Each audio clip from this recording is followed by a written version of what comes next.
Today for science, we did an experiment, an ice melting experiment, or an experiment on ice. So we have the ice, and my observation, I have my question. What happens to the ice when I hold it in my hand? What happened to my hand? So that's what we're making our observations on. What happens when I hold the ice in my hand? What happens to my hand? What happens to the ice? So as you can see, I have two pieces of ice here. They're stuck together now. Hold on. I have a piece of ice, and when I hold the ice in my hand, I need to observe what happens to the ice. When we observe something, we use our five senses.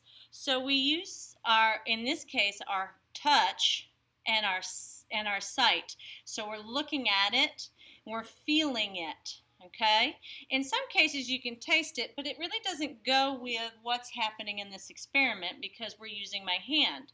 So I want to know what happens to the ice when I hold it in my hand.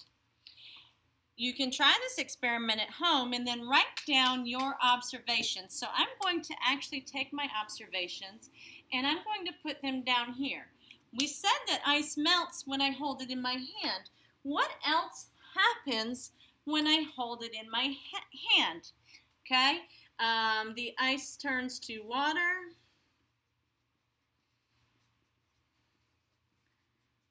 Okay, what else happens? It's cold. It feels cold. That's a really good observation. It's cold. Not only is it cold, it's wet. It's cold and wet in my hand. All right. Also, we know that my hand gets colder. And the ice gets warmer. So if my hand gets colder, the ice gets warmer. Okay? So we've got ice turns into water. And we know that because my hand is wet when I'm done. When I put the ice cube back in the cup, my hand is covered in water. So we know that the ice is turning into water, which means that my hand is cold now and it's wet on the surface. We know my hand gets colder, so if my hand gets colder, what happens to the ice? Well, the ice gets warmer and it starts to melt.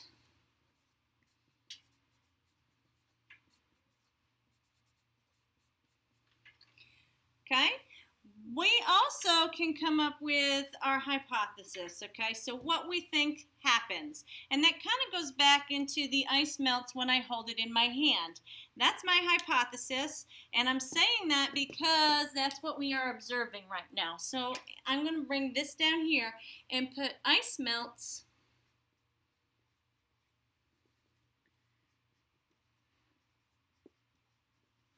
when I hold it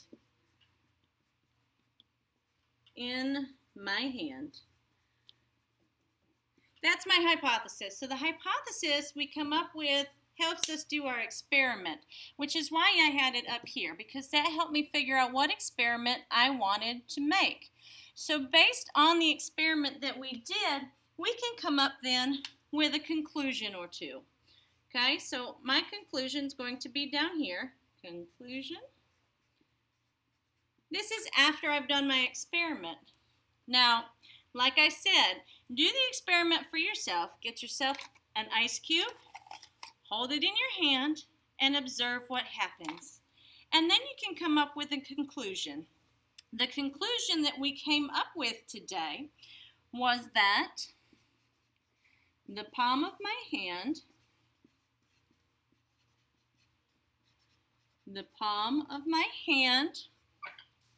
is warm.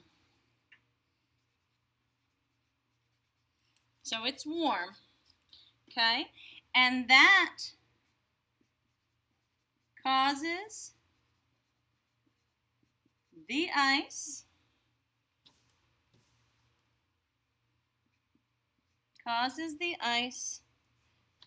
to melt. Okay? How you hold the ice also determines how fast it melts.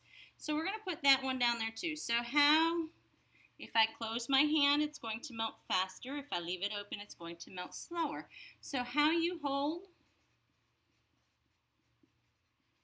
the ice determines how fast it melts. Okay?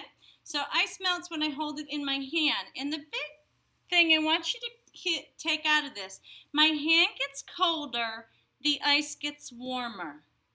My hand gets colder, the ice gets warmer. So we're going to have to connect these two to figure out what is going on down here.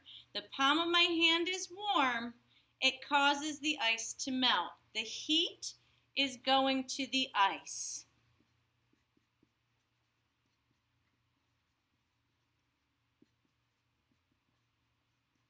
If you're not sure if this works, please feel free to hold an ice cube in your hand to find out your observations of what happens when you hold ice in your hand.